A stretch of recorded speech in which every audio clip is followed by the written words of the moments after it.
We're talking Ball State, Don Shondell and Ray McCallum talking Ball State, Nate Davis and Bonzi Wells, Schumann, Bell Tower and Worthen, fans all over from Muncie to Berlin, getting Concannons, Carters and Greeks.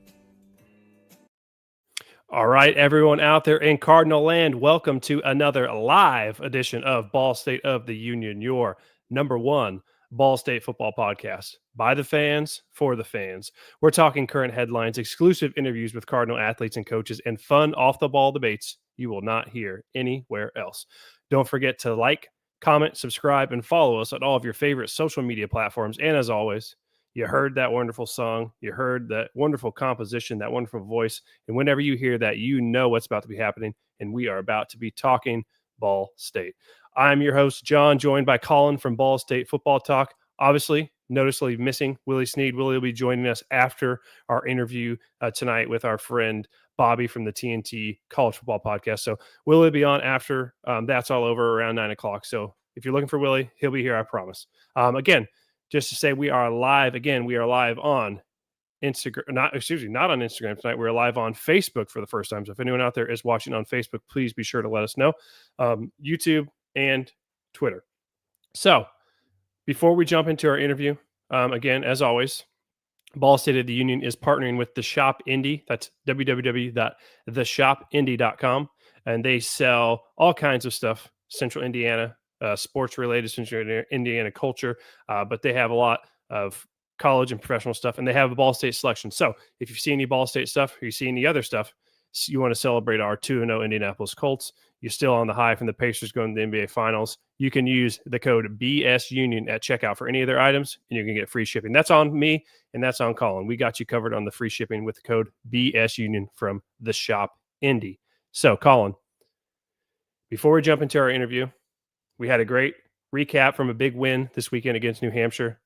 What exactly are your thoughts from that episode? Did you hear anything you liked that you didn't like on the show, or do the fans have anything to tell you out there that you heard? Yeah, feedback seemed positive. Everybody's excited for a big win. We needed that, our first win of the season. It feels good getting a win this whole week. I feel like the air's a little crisper, you know. So I don't know. I got good feedback, John. I think people were excited to see what we're gonna do for UConn. Gonna keep this train rolling and hopefully give the people what they want. Yeah. So if anyone's out there is listening and can hear us, be sure to leave your questions and comments in any of the respective chats where you're at, whether again it's on Facebook or YouTube or on Twitter. So feel free to leave your questions and comments there, and we will read them all at the end of the show when Willie Sneed joins us later. So we're going to jump right in. We have an interview with Bobby from the TNT College Football Podcast. He talks all things college football. He's a great guy, but at his core, he's actually become a UConn Huskies fan. And so we found him and we wanted to have him come on and tell us a little bit about UConn and what we might expect this weekend. So without further ado, here is that interview from yesterday. So this part is pre-recorded, but we will jump back on afterwards and we will talk about the interview and all the news and everything for Ball State this week. So enjoy, and we will see you guys all after this is over. And out there in Cardinal land, we have a very special guest with us here tonight. Right here, we have Bobby Wilson. Bobby runs the TNT College Football Podcast. He talks all things college football, but surprisingly, he's actually a UConn fan himself. So he's here to tell us all about UConn. Before we jump into the actual matchup this week, kind of tell us a little bit about the TNT College Football Podcast, when it started, why did you start it, and then how did you become a UConn fan? Well, thanks guys for having me. I really, really appreciate it. And the show kind of started it's a little bit of a long story, but I'll try and condense it here. But I was a women's college basketball coach. I played basketball, went to Grand Valley State, was a part of that, some great teams there, and really, really enjoyed it. But I always loved football. I was always passionate about it. I was a junior college and D3 coach. I was a head coach at the D3 level when COVID hit in 2020. And I had a small young son at the time who would just turn 2. And it was like one of those things where it kind of hit me where I'm like, I'm busy worrying about other people's kids and not raising and taking care of my own son the way that I would like to. So I made the decision to stop coaching, which was difficult because it's something I was so passionate about, and I worked a lot to get to the point that I was at. But at the end of the day, that's the decision I made, and that's the way God led me, and I don't ever question that at all. Um, and then I always had a friend, one of my good friends. I always told him like, my dream job would just be to like talk about college football. Like, how cool would that be? And he's like, it's COVID. You got a little bit of time. You're not coaching anymore. Like, how about you start a podcast? I'm like, I sat on it and thought about it for a little while. I'm like, you know what? Let's give this a shot. And so I've been doing it since I believe this is year 5 for me, 4 or 5 personally for me. And it's just a blessing to be able to do it, to be able to be a part of the things that I'm a part of. The brand, the podcast, and I guess I'll call it my brand, has grown to a point where I get to vote on a lot of prestigious awards, and it's a real blessing to just be a part of that. And I do a preview series each year. I break down every FBS team heading into the season. Next year, I'm looking to hopefully produce a magazine for that. Very cool. Yeah, it's in its infancy stages, of course, but it's I'm hoping to do that. I also, one of my bucket lists is to attend a home game at every FBS stadium. I have 3 young kids, so it's going to take a long time. It's not like I can just go to a game every night, but I will say I was at the Ball State UConn game in 2022. Okay. And we can get into that momentarily, but with I guess the way I became a UConn fan, of course, was probably like most people through basketball. I mean, being a women's basketball coach at the college level, my respect for Gino Oriema and the program that he runs, and meeting him a handful of times, and just the respect factor that I have for him. I grew up in Flint, Michigan, so my favorite teams are the Detroit teams, the Lions and Pistons, and Rip Hamilton was my favorite player growing up as a kid because he ran off screens and did all those fun things, and I tried to model my game after his. And of course, he's a UConn guy, so it just kind of fell into place that way. And when I started the podcast, doing all the breakdowns that I do, there was a lot of UConn people that kind of gravitated towards what I was doing when I produced the UConn preview that I did. Maybe it was because I said a few nice things when the program was really, really down. But I know a lot of people in the fan base and some within the program at the time really appreciated it, and just kind of grew from there. I had no intent of ever being I don't want to say I'm the voice of UConn football, because I'm not. I mean, there's plenty of other more worthy guys than me, but I will say that I've been able to create a following, and I do a lot of diligent research, and I've built a lot of great relationships with a lot of people at UConn where I feel like I have good insight into the program and the things that are going on.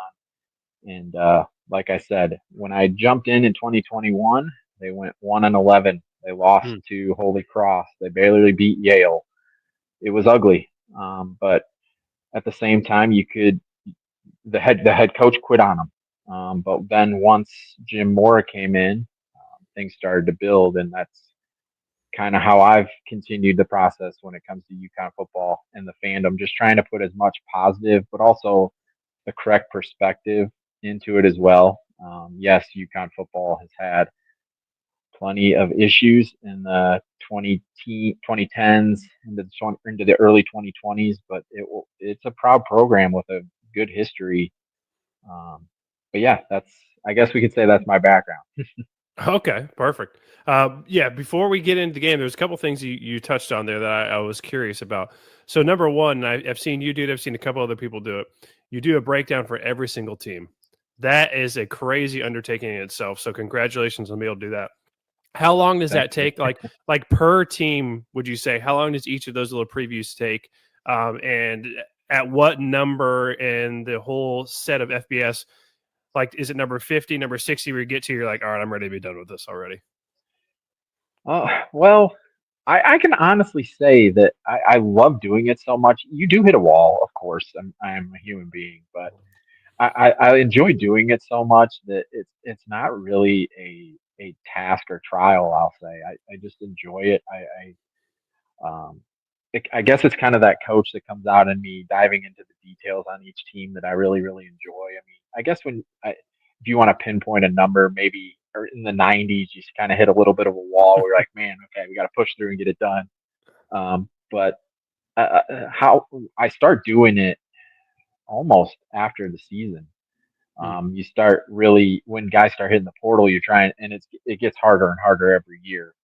Hopefully, with this new only one portal window, this will really help guys like me Yes. trying to do what we do. Um, but yeah, it's a process. I try to, and it was easier a little bit before this year because a lot of the teams' spring games you could watch in different ways, and this year you really couldn't do that as much, so it was a little bit more difficult in that regard. But I luckily through being a member of the Football Writers Association of America, I'm able to reach out to some different beat writers and different people to kind of gauge certain certain things that are going on. I have fans that I reach out to, or other people as well, that kind of help with the process. But it is an undertaking, that's for sure. But I enjoy it. It's a lot of fun. And then one more thing before we jump into this game. So you said you're trying to go to every FBS stadium. How many have you been to so far? Which one's been your favorite? And do you have any on the schedule for this year? Absolutely. Well, for the sake of the podcast, I've been to 16. It's in its infancy stages. But if I started over when I started the podcast because I'm like, okay, I'm gonna just do this right. But if I had to do it, or if I had to put the number on it before then, including what I've done now, it'd be 46. Okay. But yeah, so it's fun. I would definitely say the number one thus far has to be LSU. The game I went to was Florida a couple years ago when Jaden Daniels went berserk for 350 and 250.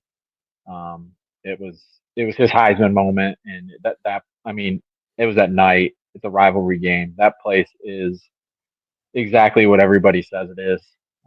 I grew up going to Michigan games because of my dad being an alum and stuff, and that place is really special too. But it, it has a lot to do with like it depends what game you go to. Obviously, I just happened to go to an LSU game that was absolutely insane and a Heisman moment for sure.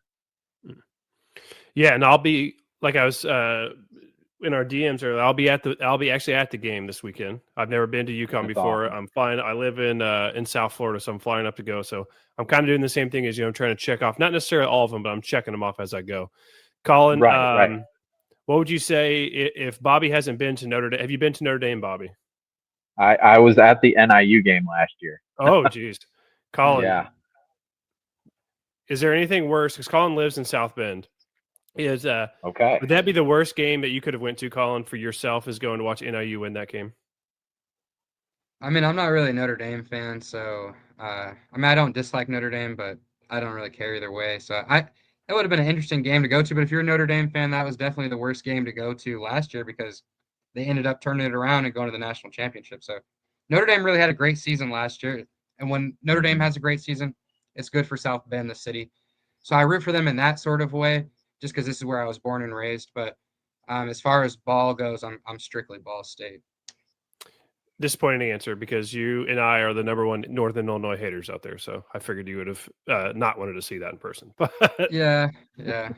all right, let's get into Saturday.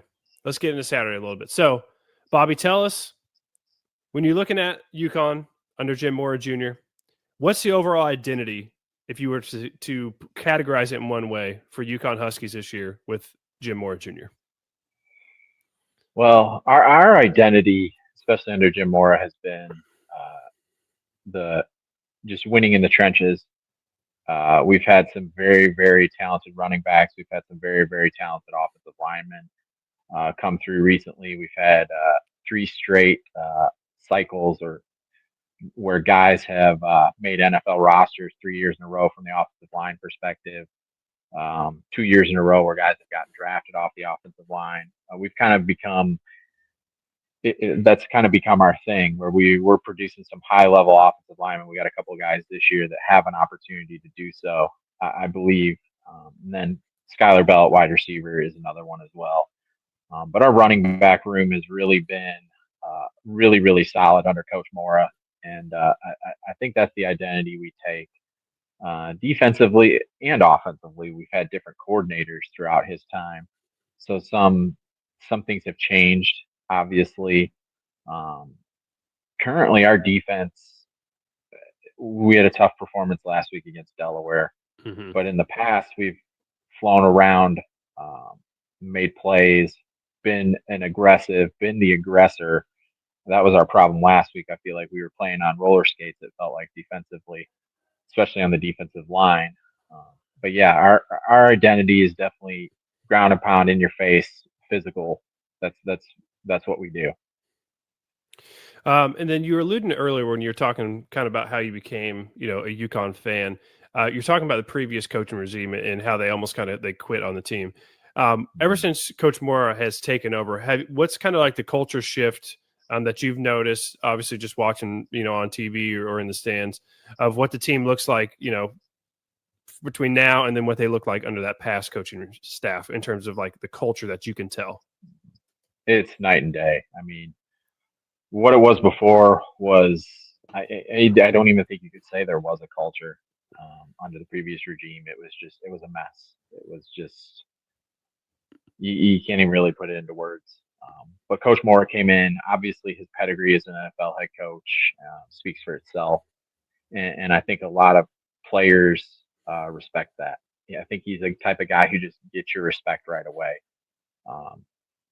And our program has really built brotherhood, where the guys are really, really tight. The past couple years, especially as they've grown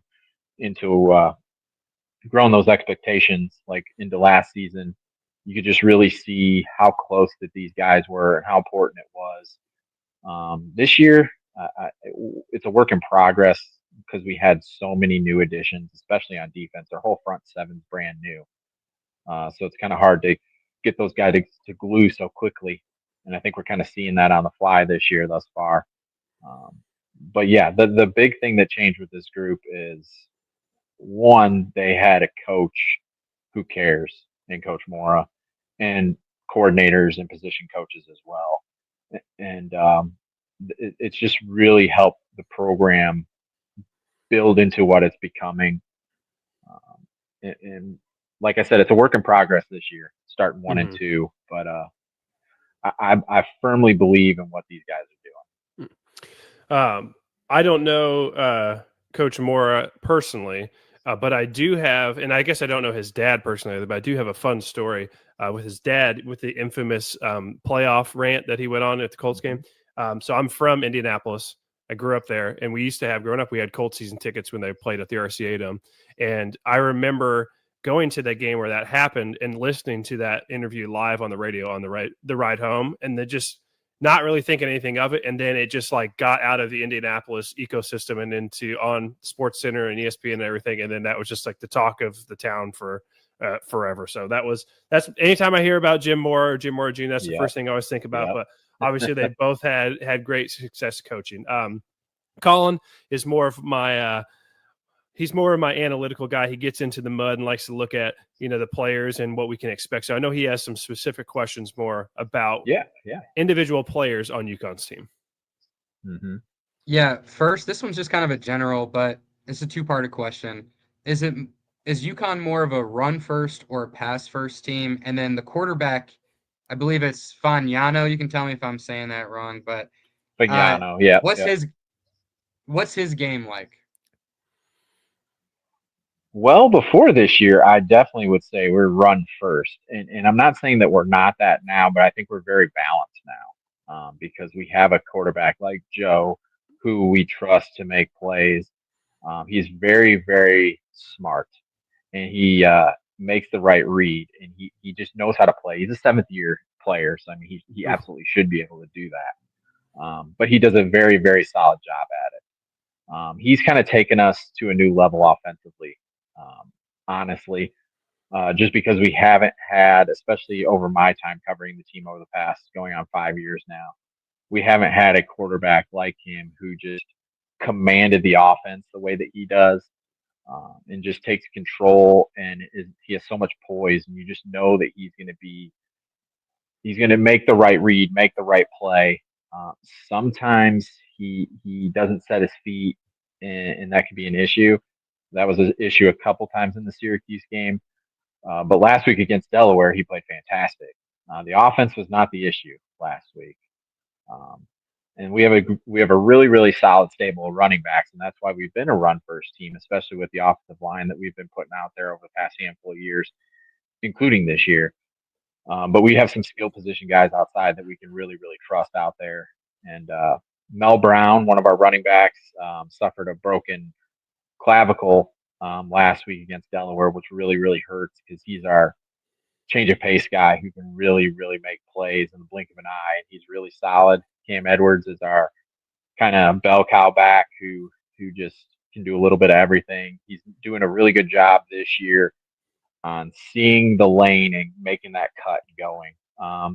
In the past couple years, he kind of, I don't want to say he danced, but he'd be a little more hesitant. This year, he's just hitting it and going, and it's been really impressive to watch.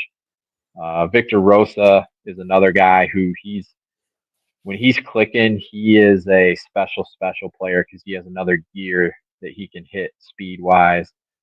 The issue with him is just he turns it over a little too much. He had a turnover against Delaware, and that kind of hurt him the rest of the game. But yeah, to answer your question, I mean, definitely in the past handful of years, we've been run first, run second. This year, we're a lot more balanced, that's for sure. Okay. And then on defense, where would you say UConn excels the most? Are there any X factors that maybe don't show up in the box score? Well, last week we didn't really have any. You have a 44 points, it's a struggle. We've had some We games have some, like that this year. yeah. I mean, we have some guys though that you really trust. Brian Parham, linebacker, he had 3 sacks last week against Delaware. He flies around, makes a lot of plays. He's a transfer from San Jose State, Washington. Damon Brinson's been with the program for a long time in the secondary, and he's just a really, really solid guy that I would say he's the leader of the secondary. But after last week, I think it's kind of a question moving forward on what our defense is going to look like. I really love our defensive coordinator, Matt Brock. The energy that he brings and the mind that he brings to our defense has been a breath of fresh air. He's a fantastic football coach. But like I said, our defensive line has struggled, and I think it has a little bit to do with the fact that we have so many new guys out there that there's not that cohesion that has been there over the past handful of years. We've had guys that have been a part of the program 3-4 years. Now we're plugging guys in their first year. So I think that plays a role into it. We're in the 3-3-5, which I know there's holes in certain spots in that defense if you know that defense and you can break it down. And this year we've kind of we've had some mental lapses in very, very inopportune times on the defensive side of the ball. And I think when it comes down to it, we gotta find a way to lock in. And that's something that me and Pete Callan, who's my co-host for our weekly UConn football shows that we do, that we've been talking about. He's a former UConn defensive back. He played in the 90s, and he's always talking about how our DBs just have to have the different mentality of being the aggressor, but also being in the right position. And this year we've gotten out of position a little bit too much. Okay. And then lastly, special teams. How's the special teams been looking for you guys? Our kicker is solid. Freeman is a solid kicker. I really trust him. He can hit it to 50 plus. The punting game was a bit of a concern in the first 2 games. We have a new long snapper, and we had errant snaps both against Central Connecticut State and against Syracuse. We didn't have that issue against Delaware, thankfully. But when you have it back-to-back games, that brings a little bit of concern there. We haven't been a team that really has breakaway guys as returners recently. We've had guys that could do it, but for some reason, and I'm not questioning this at all, but we just haven't. We've elected not to return kicks or punts. Really, we fair catch most of them. Let the kickoff go into the end zone, whatever it may be. So we're not too aggressive in that regard. But I think especially if Ball State puts some pressure on the punter, and it's not so much our punter, because Stutz he can boom it. But the long snapper has had some issues this year. Okay. Yeah. I don't know. Wait, real quick, John. Okay, go ahead. Real quick. It sounds like if we switch this around here, Bobby, if you were going to be a coach for Ball State, it sounds like one of the areas you would attack would be the punt game. Like if I was a UConn coach, I would attack Ball State secondary. Our special teams has been sloppy. I would load the box and make Kyle Kelly have to throw us out of it. How would you attack UConn if you had to coach on for Ball State? Well, if I'm looking at it from an offensive perspective, like I said, we're balanced. I think if you let our running backs and our offensive line control the game, I don't think that's a scenario where you're going to win, because I really trust our O line and our running back room. Yeah, we lost a guy for pretty much the season here, but we still got a really good group, even past the two that I mentioned that I trust. And Joe's a 7th-year guy, like I said, but he has had some times where he's made some errant throws, or I think if you can pressure him up to a point, he can make some mistakes. We've seen it in the past where that's happened. So that's probably how I would attack it personally, from you guys' defensive perspective. Thank you. Mm-hmm. Yeah. I was going to say, before Collin asked that one, was talking about special teams. We have had some abysmal performances on special teams, 2 out of the 3 games this year. So, I don't know if that's the key here for UConn. I mean, obviously UConn's a big favorite in this game, but that's something that they're going to be licking their chops at if their special teams is aggressive at all with stuff, because we're dropping the ball left and right. We're getting stuff blocked. We're missing kicks. We're doing all kinds of stuff. So alluding to UConn being a big favorite, the spread in this game, Ball State plus 21.5, over under is 53.5. Game predictions from you guys. Bobby, we'll start with you. That seems like a big number for a spread to me for this game, but right, you're the UConn guy. What do you think? What's from the UConn's perspective, 21.5, and then how do you see the game playing out? My perspective, honestly, is our performance last week was disheartening, from the perspective that I think we took Delaware for granted for sure. Mm-hmm. I don't think it was from not being prepared. I think it was guys just didn't execute to the level that they need to execute to have success, and they gave up big plays to Delaware with their offense. Our offense wasn't the issue. We were able to keep up. We were able to do the things that we needed to do. But defensively, we just had lapses. And I think our staff has proven through the time that they've been there that we lock back in these situations. So I firmly expect us to lock in and take care of business from that perspective. And I think we could win handily if we execute. This is what me and Pete on my show always say. If we execute to the level that we're capable of, we are a very, very talented football team. We didn't see that last week on all phases of the ball, actually. Obviously, we didn't see it. We saw it for 3.5 quarters against Syracuse, and it didn't. We just broke down at the end. If we execute to the level that we're capable of, though, like I'm saying, I think we win this game handily. I really do, and it's no disrespect to Ball State at all. I think it's just more so us coming off of what we came off of last week. I think I'm a big Detroit Lions fan growing up in Michigan, and I think it was the same thing this week for them. They had that terrible performance against the Packers, coming in against the Bears. Of course, there's the storyline of Ben Johnson and all this and that.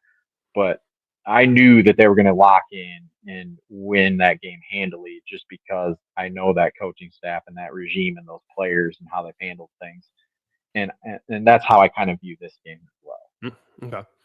Collin, ever the optimist. How does this one shake out in your mind? Yeah, we definitely cover the 21.5. I think that's kind of outlandish. I'm going to take the over on 53.5, but it could be close, like a 28-24. Um, yeah, I could see it going either way, but I'm ever a homer. I'm going to go Ball State. I'll go Ball State 28, UConn 27. Called a 1 point. Collin picked us to beat Purdue, which we lost 31-0. He did not pick us to beat Auburn. Yeah. I think he wanted to, though.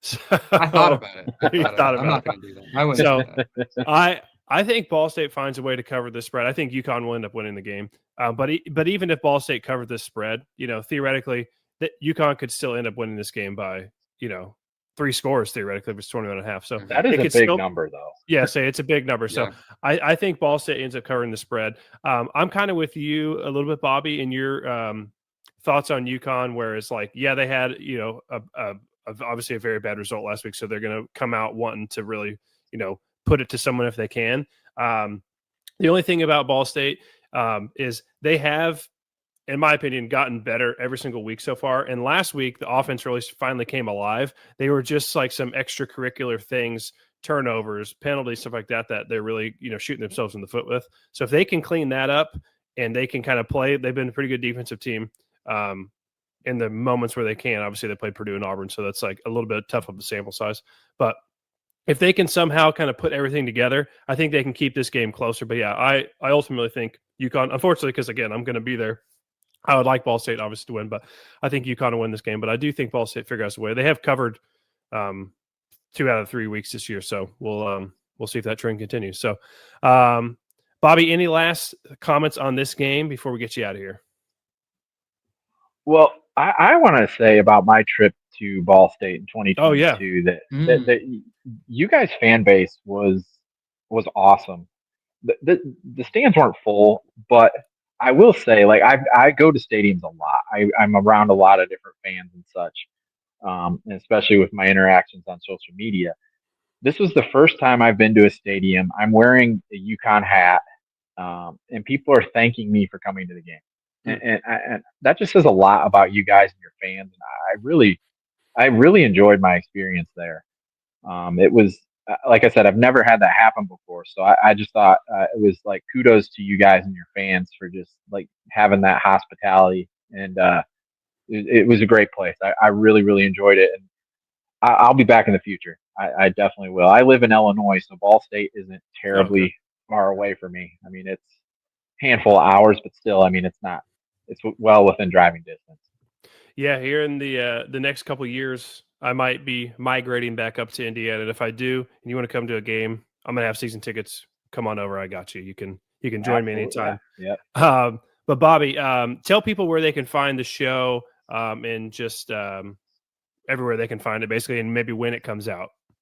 Yeah. I'm old fashioned. I'm only audio. Okay. I live in a small house. I have 3 small kids, so I try not to. When I do these videos, I go to my work. I work in a school, so I'm in the library now, and so that's what I do. So maybe down the road, when my kids get a little older, or I'm able to buy a bigger house, then I can do the video side of it. But you find me on Spotify, TNT College Football Podcast. I'm big on Twitter. My handle's TNT College Foot 1. I'm always posting on there all the time. It's just great to be able to talk about college football at the level that I've been able to do it. I get to vote on FCS, FBS top 25 for different platforms. I get to write on different things. Like I said, I get to vote on being a member of the Football Writers Association. I get to vote on a lot of awards, from the All-American team to Remington, and you go down the line on the different position awards and stuff, Coach of the Year, different things. It's just an absolute blessing to be able to do what I get to do. And I guess I'll say I'm the proud UConn representative for the Lambert Trophy voting. So I get, which is the best team in Northeast football, are the most deserving of that award. So there's just a lot of things that I'm able to do, and just to be able to interact with different fan bases like you guys. I mean, it's just great to be able to do these things. I'm I'm blessed to be able to do it. Like I said, I mean, God's given me a platform, a bit of a platform, and I love to use that, one, for His glory, but also to talk about a team that I've become very passionate about in UConn, but also the rest of college football as well. I mean, you're talking about the Ball State fans. Would you like to plug? You have a very special Ball State guest coming on your show here soon. Would you like to tell them about that? Yes. I'm gonna have Willie Snead on the show later this week. We'll talk Ball State UConn for sure, but the main reason I wanted to have him on is because both him and I are devout Christians, and we're big in our faith. And we're going to have a really deep discussion about that. And I share my faith very openly on my show. And I'm looking forward to talking to Willie. Obviously, his background speaks for itself. But I'm really looking forward to having him on. I think it's going to be a lot of fun. So I do a weekly recap every week. I try to have that out on Monday mornings. Then I have a weekly UConn show that usually drops Tuesday morning. And then I try to interview a player or coach throughout the week. It'll be from a different teams. It's not just UConn. It'll be anywhere and everywhere. This week it's Willie. In the past, I've had different coaches, different players from different programs. So it's just kind of, I'm lucky with my background as a player and coach at the college level, to be able to get some insight from different coaches and players, which is a lot of fun. All right, perfect. Yeah, so all the Ball State fans out there listening, to even the UConn fans, you guys already know, but Ball State fans out there listening, be sure to find the TNT College Football Podcast. Willie, our great co-host and friend, is going to be on the show this week, so be sure to go out there and find it. Leave a comment on the videos, subscribe, follow them on Spotify, do all that stuff. So, Bobby, we appreciate your time. We know you're not home, so let's get you home. Let's get you to your kids. No problem. Thanks, guys. And we'll talk to you again soon. Thank you, guys. All right, everybody. That was our interview with Bobby from the TNT College Football Podcast. And as you just heard, this week he's going to have on our great friend, Willie Snead. And speaking of Willie Snead, he's now here with us now. Willie, good to see you, man. How you been doing? I've been great, guys. Can you hear me? I can hear you perfectly. So, yeah, Bobby told it. We found out you're going to be on the show.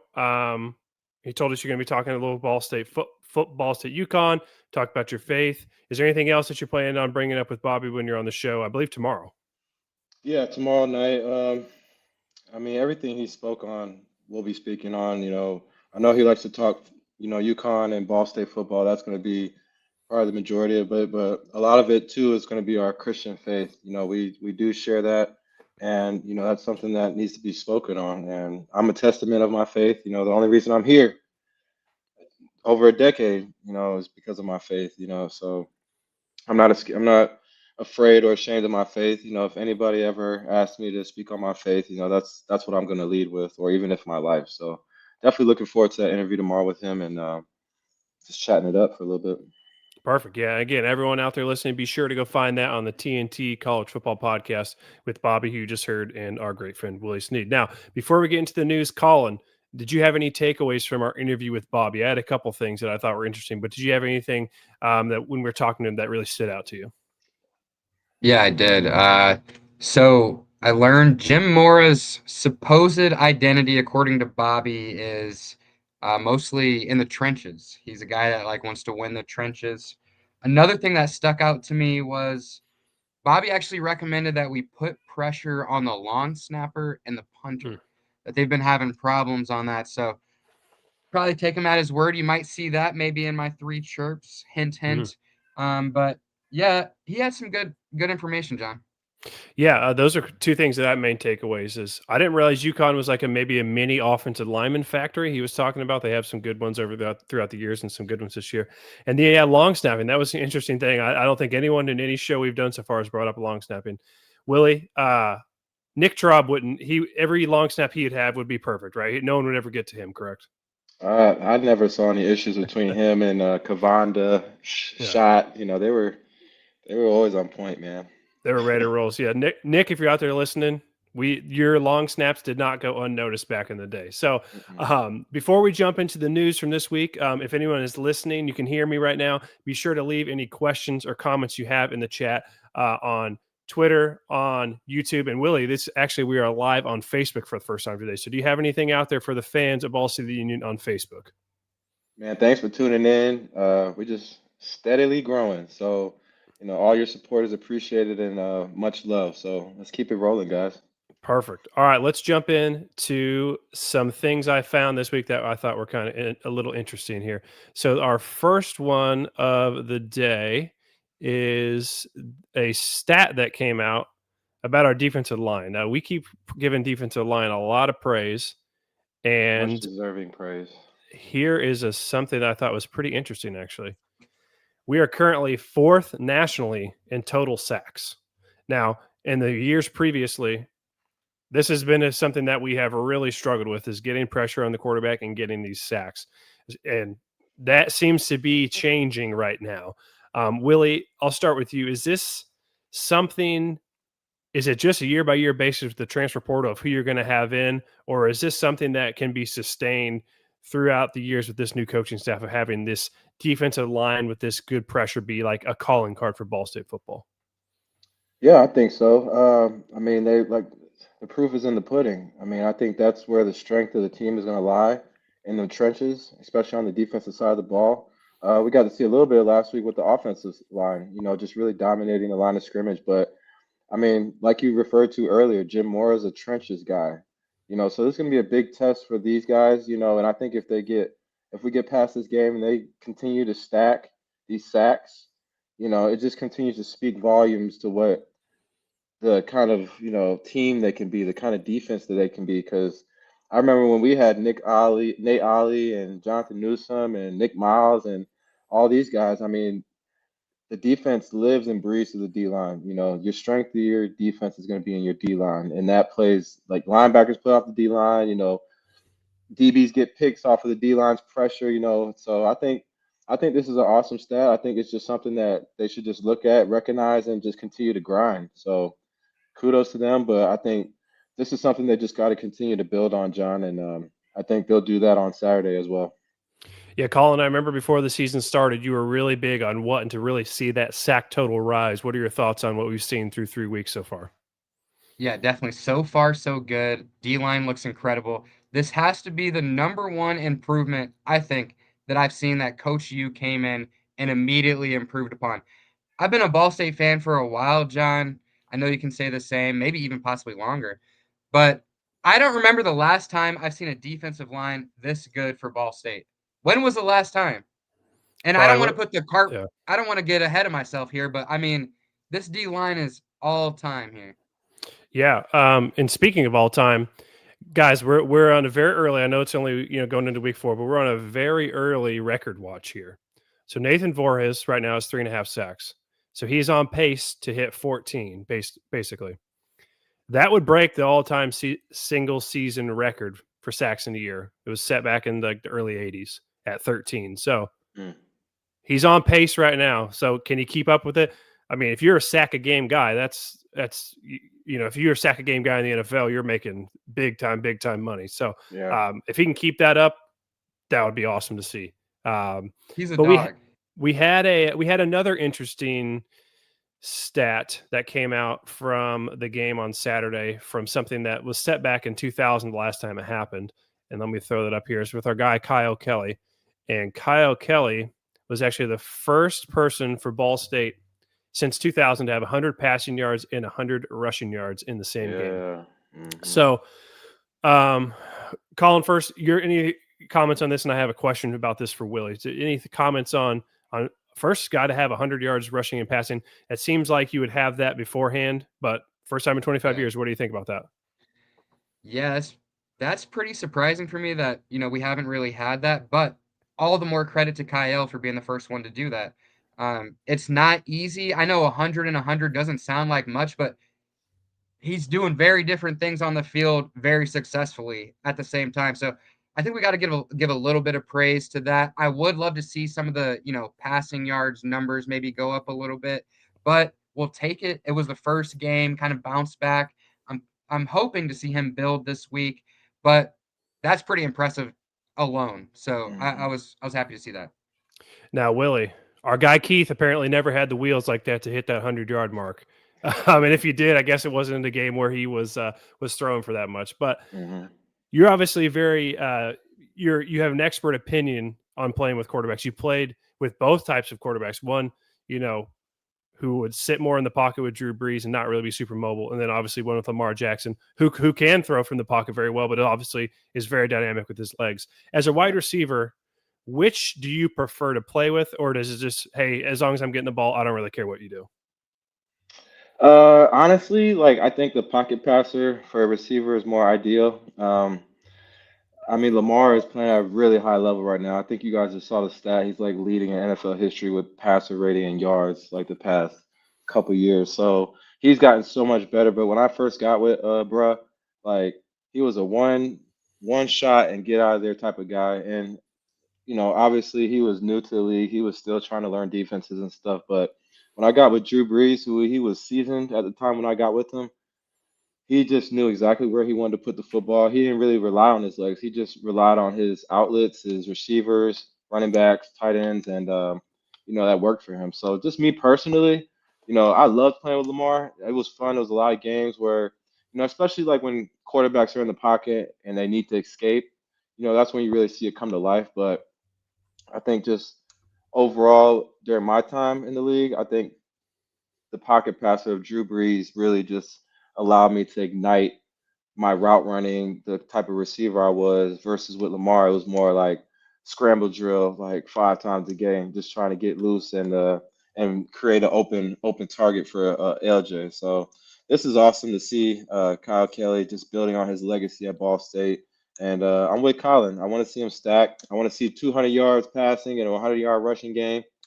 Just continue to build on this because this is something that's, you know, in my remembrance of Ball State football, I don't think we ever really had a real dual threat quarterback. I mean, Yeah. Nate Davis was really not really mobile. I mean, what I remember, Kelly Page was kind of a mobile guy. He was faster. Um, Keith doesn't like to be told that he can't run, even though he was on the chubbier side, but he still could take off. But Kyle, he is legit. You know, he's got the athleticism to take off anytime he wants to. So I'll just tell him don't ever be afraid to use those legs. Make him a weapon. Open up stuff down the field for him. Hey, Keith looked pretty good running that end zone and catching that pass in Bloomington, though, that night, There you right? go. See, that's what I'm talking about. If he can't run, he never would have called that. Trust That's me, right. Schlotsky was not going to call that. Collin, did you have something else on this? Yeah, real quick, and this is no shade to Kyle Kelly because for my own personal team, I would always prefer a quarterback that's more mobile rather than like a statue in the pocket. But for wide receivers, they get more receiving yards when a quarterback is like in the pocket more often. So it makes sense that like someone like Willie would rather play with a late stage Drew Brees that's so mental than an early Lamar Jackson, even though he was still a dog. So I just kind of like thought about that, and like Kyle Kelly, he's not going to have as many passing yards here just because he's doing so much with his legs, but you got to respect the legs. So hopefully it opens up the passing. So it's kind of like, I don't know, I think it helps itself in a way. Mm-hmm. Like it'll only grow, it'll only get better. Yeah. But yeah, like you see right there, it's the first time since 2000, so pretty rare occurrence. And so hopefully we'll have many more of those to come. That's awesome. Okay. We got a little video here I was going to play. We talked about this. I asked you about this on the show on Sunday, Willie, about kind of the vibes in the locker room and how that is after not only any win, but even the first win. And so actually a video came out from inside the locker room this weekend. So let me put that up here real quick and then get your kind of, Willie, you've experienced this. As a player, I've experienced this as a staff member for a bunch of different teams. Collin's a coach now. So we've all have a little bit different perspective from this. So I want to kind of see just what the fans out there think. Game ball right here. First of many for head coach Mike.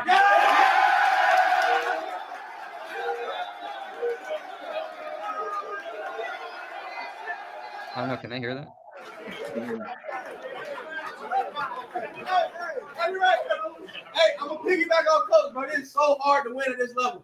Enjoy this one, and let's get ready for the next one. Tell me on 3, 1, 2, 3. So there we go. Willie, have you ever picked up a coach in celebration after a game? Absolutely not. But I've seen Lembo get a game ball. You know, when he beat IU out there in Lucas Oil, that was a special moment, and you know, they recognized him for it. But it's awesome seeing that, man. It's just something to build towards and something to look forward towards. You know, Coach U, he deserved that win. He put up a good game plan. He executed. He pushed the guys to finish, and they got the dub. And Kyle Kelly, I think that's who was talking at the end. I believe Uh, so. I think he said it best. I mean, it's so hard to win in college football, especially D1. Everybody's competitive, man. And you just have to respect every opponent. And the fact that he said that and look forward to next week to do it again just shows the maturity where he's at, you know, in his process. So it was a really cool video to see. Happy for those guys, man. I might have to put some money in that locker room, man. I'm not gonna lie. It still there looks we the go. same. Yeah, it does. still Yeah, and looks it went under a renovation about when we were in school. Yeah, I don't think much has changed since then. Collin, in your short time coaching, have you ever been picked up in a post game celebration? Never, but we did just beat a team that we had never beaten in like the 2000s. Just this last Friday, so I definitely hit a bad gritty in the locker room, across the locker room with the guys. They had the music on. They were playing "Walk in Your Trap, Take Over Your Trap," and then I just hit the gritty like through the locker room because we were hyped. And if we get a big win, I'm gonna celebrate the team. We won 35-34, scored a touchdown last, so we had to come back with like 2 minutes left. So yeah, that was a great feeling. There's no better feeling than that, but I've never been lifted up. I'm not a head coach, though. I'm just an assistant coach, but it is still a great feeling winning.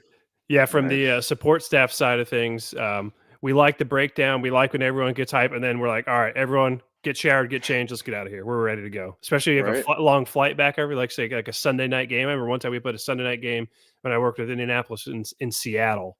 Then you're flying back after that. Those are the worst. So it's like, get changed and let's get out of here. So speaking of equipment, we got our uniforms for this week as well, and we'll pop them up. It's unfortunately something we've already seen this year. We're not getting super creative, and I have a little bit of inside information on that, but we're going white helmet, we're going white jersey, and white pants. We saw this at Auburn. Does this stand out to either of you at all?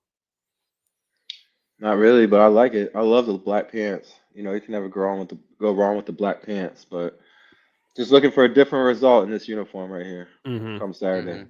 Collin, anything? 7.9, John. 7.9. Okay. So two things I've noticed here so far. One, we're going into week 4 now. We still haven't seen a red jersey. We have to have a red jersey at some point come out. What? We haven't seen one yet. But I know what they're doing. Okay. I do have some unfortunate news. I have some inside information. It does appear that the black helmets are no more. It appears we only are a white helmet team now from here on out. I don't know if we're going to change up the logos at all. I don't know if we're going to change the face mask at all, but it does appear we are a one helmet team now. And we talked about this before the season. If you'll remember, Collin, Willie, you weren't around just yet, but Middle Tennessee had put out a thing where they were going to do something similar to this, and they were going to cut down on the uniforms that they had, and it was going to save them like over $1 million a year or something like that they can reinvest back into the players with NIL. So I don't know if that's the route we're going here. That would be my guess, though, because helmets, as you know, are pretty expensive. So yeah, win another MAC championship before they start talking about black helmets. Yeah, that's right. No joke. So They're gonna get hit up Willie Snead for the black helmets if they win the MAC championship. No, they're gonna hit me up for the locker room. Yeah, go ahead, Collin. I'm okay with the only having white helmets to save $1 million if we actually reinvest it. But as far as like perspective, like 18-year-olds looking for a team, it does really matter like what the team looks like, what the logo looks like what the drip, as they say, like, do I look good in this uniform? And you can look good in almost anything, but like some do look better than others. So I think it's a balance. Like, yeah, we want to save money, but you look good, you feel good. And segue, John, you got to show them the next fit for this game. It's right there in the corner, John. I was gonna say, if you want to talk about drip, here's the drip right here. It's my fit for this weekend. I'll be in the stadium up at UConn. I gotta bust out Willie. We're South Florida guys. I gotta have some outerwear ready. So I got a quarter zip ready to go. I got the Ball State Union shirt and a hat. I will be ready to go. I got the drip. I got the swag for Ball State football. So I'll be looking good if with any fans there this weekend and see me.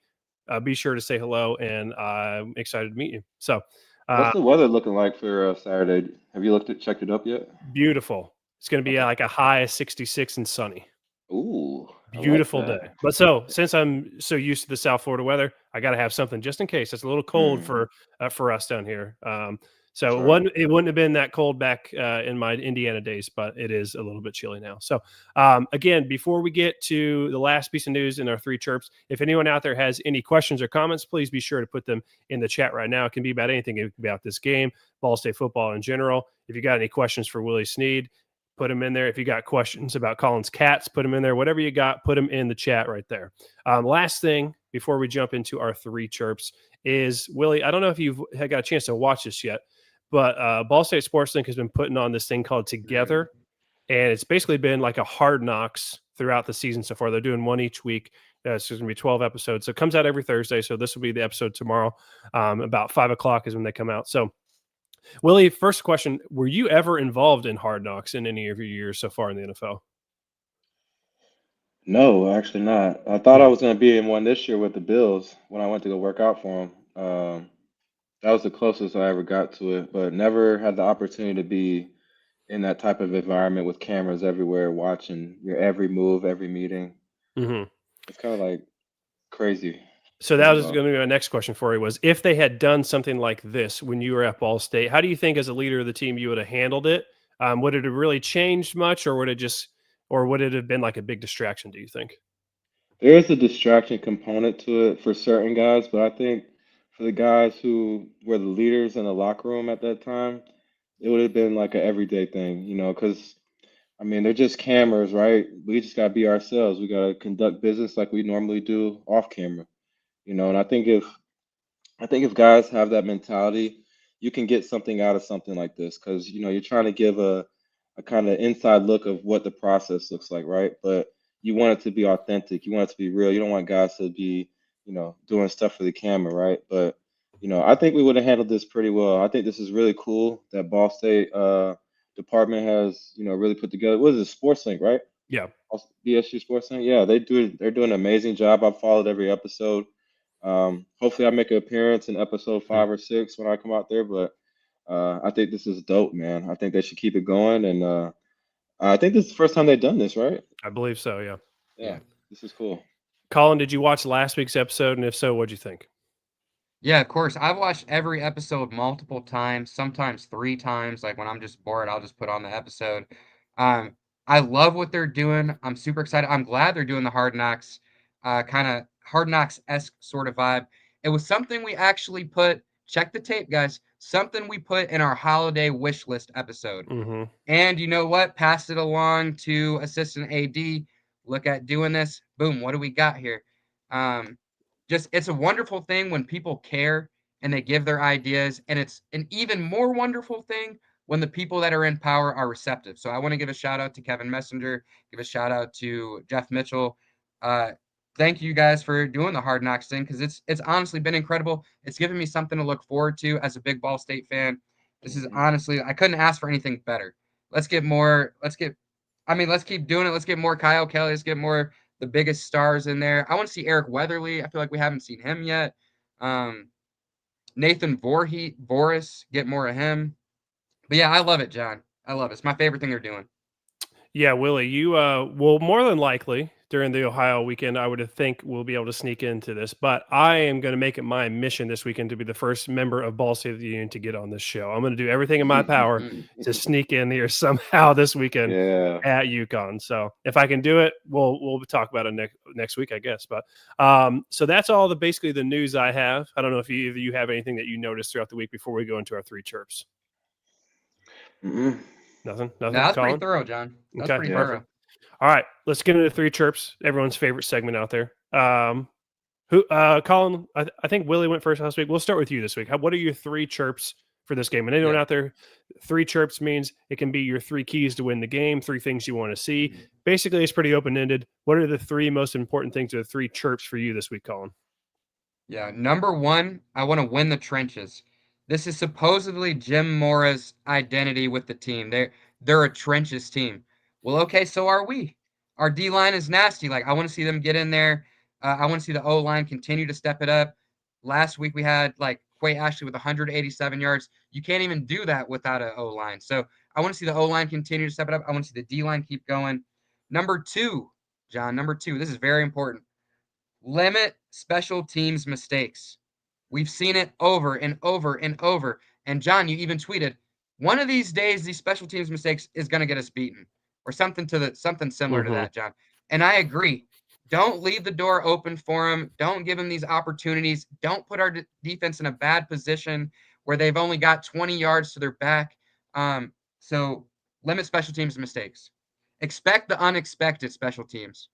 And then 3, this comes from the man himself, Bobby of TNT. Put some pressure on the long snapper and the punter. Clearly, I haven't been scouring their tape like very heavily, but from what he said, they've had a lot of mistakes on the punt from just, I guess, long snapper snapping it to the punter. Let's see if we can get a turnover, make a big play. I think that would be a big chirp for me. So those are my 3 chirps, guys. Perfect. All right, Awesome. Willie, your 3 chirps this week. Yeah, number 1 for me is I just want to see the offense continue to build on the run game. I think when you go into a different environment, it's essential that you get the run game going because it will allow Kelly to get settled into the game.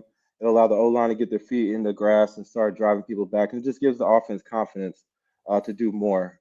So I really want to see the offense build on the rushing game like they did last week. They did a phenomenal job. Feed the backs, let them eat. Use Kyle Kelly, roll them out of the pocket. Use the quarterback option in the run game. You know, kind of get that flow going again like you did last week, and kind of keep the crowd out of it, if you know what I'm saying. Number 2 for me, I want to see the defense create a turnover. All right, because a lot of times where in games like this, when you're on the road against a bigger opponent, it's key that the defense creates a takeaway at some point during the game. Um, Last week, I don't really remember seeing any turnover. I saw guys stop the offense on 4th down. Kept them out of the end zone a couple of times when they had a short field. That was huge for their win last week. But I think this week is going to be a different challenge. Got to be able to take the ball away. The percentages of us winning when we take the ball away go higher and higher and higher. And I think like when you get 3 takeaways in one game, you have over 90% chance of winning. So I don't want to put 3 turnovers on them, but if we can get 1, we're stepping in the right direction. So I'm challenging the defense this week to really create turnovers. And it's going to start with the trenches, really getting pressure up front. And then once the quarterback forces a throw or makes a bad throw, we got to be opportunistic in the back end and make that play. And then number 3 for me is really just go in there, expect to win. Don't go in there not thinking like, we got to expect them to give us their best punch. Yeah, you expect that, but expect that to go in there and win, dominate. This team has the same record as us. They're 1-2. You know what I'm saying? They just lost to a Delaware team. They probably feel like they left a lot out there on the field, and they got to prove something this week. Don't allow them to do that to you. All right, we had a great win last week. Let's build on that. Let's play complementary football. Let's be great in special teams this week. But we got to go in their mindset to win the game. If we don't go in there to win the game against an opponent like this, like honestly, I respect UConn as a basketball school. But if UConn was on my schedule, like we're not playing with them like we didn't play with Virginia. You know what I'm saying? Like that's how we see. That's the mentality we had at that point in time. So I just challenge the guys to have that mentality when they get off the bus and they walk into that locker room. Expect to win the game. Expect to bring the W back to Muncie. That way we break 2-2, and then we face Ohio, who is, and quite honestly, is probably better than UConn. So let's just put it that way. But those are my 3 chirps, and see if we can get it done this week. Yeah, before I jump into my chirps, I did have a question about that for you, Willie. So obviously when you're in school, you beat Indiana twice, you beat Virginia, and then beat South Florida. You beat some at the time called BCS teams. Right. Then we also lost to teams like Oklahoma, like Clemson. When you go into an Oklahoma-Clemson week and you go into a Virginia-Indiana week, at what point when you're playing those types of teams do you walk into the week and you're like, you know what? We really do. And I'm sure going into it, you're always try to say, you know what, we have a chance to beat every team, but playing that Virginia, those Indiana teams, and maybe Ball State with UConn this week, at what point in the week do you say, hey, you know what, we do have a chance to beat these guys, and we need to have that right mentality? Yeah, it just comes down to film study. If we don't watch any film on these guys, like we're just gonna look at the logo and think about all the greats that went through there, right? It does has nothing to do with the team that's out there on the field right now. So when we would watch film, we would just have to study our opponent, know our opponent inside, outside, all the way through, because that gives us the confidence to be like, dang, like they putting all this stuff on tape and nobody's like taking advantage of it, and it just gives you the confidence during the week leading up to game day. And Oklahoma and Clemson, they're two different animals. You know what I'm saying? Those are like the top of their conferences, and that week is different from a Virginia or a South Florida week. I remember when we got toppled by South Florida my freshman year, and then they came out to Muncie the next year, and it was just a different swagger about what we wanted to do. We felt that impression from last year, and we wasn't going to feel that again at our house. So it just depends on what the film study looks like. It depends on what the group of guys, the type of mentality they have. Are they the guys that look at the logo and get spooked by that, or do they remember the film study? They remember the practices and the execution to go out there and just get the job done. Because at the end of the day, I feel like once the butterflies drop, that first 5 minutes after that first hit, like reality starts to set in. It's like, okay, I'm playing football again. These guys aren't like world beaters. I just got to execute better than them and make more plays than them. So I think that's how the mentality. If they have that right mentality, dude, like this should be a good game. I'll put it that. This should be a good game. There should be no blowout here. Okay. Because I respect Jim Mora. I respect Jim Mora a lot because he was with Vic down in Atlanta for a long time. He's a great coach. So he's gonna have them boys ready to go. They just gotta have their shit strapped up and have that mentality to take it from them. Okay, my 3 chirps. I got 3, just like you guys do. Number 1, if you're going to pull up an upset, especially on the road, we got to get off to a fast start. That is something that we have not done this year. Obviously, we got off to really bad starts against Purdue, against New Hampshire, and didn't really get off to much of a start. I wouldn't say it was a disastrous start against Auburn, but we didn't get off to – that was probably our best start of the game so far. So if you're going to beat these teams like a Virginia, like an Indiana on the road when you're 20-point underdogs, you got to get off to a fast start. If you don't, this upset is not going to happen. Number 2, I need a clean game on special teams. I feel like we've talked more about special teams than anybody out there right now.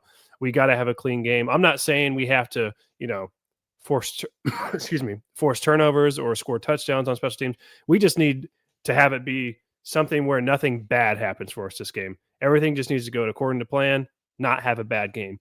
And lastly, after we saw last week, I think we need to pound the rock. I think we need to run the ball as much as we can, get creative, get, obviously Quay Ashley going, get TJ Horton going, get all these guys running, keep Kyle Kelly running, hit them from a bunch of different angles and run this ball as much as we can. And then it should make it easier for this passing game. I know it's pretty rudimentary, level of football thinking, but the most simple ways of thinking about football are usually the best. Run the ball well. That's what we do well, and set up being able to throw. So those are my 3 chirps right there for this week. And hopefully all of ours comes true and we get a nice win this weekend. So that will take us right into our listener comments and questions. It looks like we just have one here right now. So Collin, I'm going to go through this one. I want you to think of maybe a couple questions you have for Willie, if things you've always wanted to know from him while we have a couple minutes here. But our first one comes from YouTube, our friend David over on YouTube. David's camping right now. He's listening while he's camping. Shout out, David. I think you got to be the first person ever to be camping and listening to Ball State of the Union live. But David's camping. He's joining late, but we must develop a real passing game to go with a dominant run game. That's kind of what I just said as well. Willie, is that, from a football expert like yourself, even though it's a pretty basic concept, is that pretty much one that you guys even talk about at the NFL level? Yeah, you definitely want to get that run game going. It just brings everybody into the box, which open up more windows on the outside, right? So, if you can get your run game going, you get your play action going, you get your deep shots, you get your, quick game going, so I think it's essential, because our passing game isn't the strongest, right? So we have to use Kyle Kelly's, strengths and then kind of go from there. So I definitely agree with that. All right, David, make sure when the marshmallows start to brown, that's when you take them out. Don't leave them in too long. Do either of you guys like burnt marshmallows when you make s'mores? Some people out there do. Not me. Yeah, I'm more. not, I don't really. I never eaten marshmallows like that before, honestly. All right, we It sounds got good. yeah. So we got another one here from Mitchell Green. It says, "Will more games be on ESPN Plus?" I don't know the exact breakdown off the top of my head, but once we get outside of playing the Purdue's, we play in the Auburns, they usually end up on that ESPN Plus app. We'll usually have. Actually, I think this weekend's game is on CBS Sports Network. Actually, I don't think it's on ESPN Plus, but Ooh. most of the games throughout the year for us from here on out will be on ESPN Plus, with the exception of probably the Maction game against Kent State, which, by the way, Collin, we still have to figure out your punishment if for some reason we were to lose that game. Yeah. But yeah, so yes, Mitchell, most of them on there, and then he also says they're making it harder and harder to find and watch. Which really, you had some trouble last week watching the game, right? Yeah, I had to listen to the radio through Boston Sports Link, which they did a great job though. Thumbs up for them. Perfect. All right, Collin, do you have any questions for Willie? Yeah, I just thought of one real quick. Willie, it's hashtag retire number 3, but it's also hashtag bring Willie Snead back. If you could pick any quarterback in the NFL to play with this year, who would it be? And don't think about like, oh, well, they got this wide receiver, so maybe it wouldn't like. Don't think about the wide receiver. Any quarterback. Who would your game work best with? That's a good question. There's so many good quarterbacks too.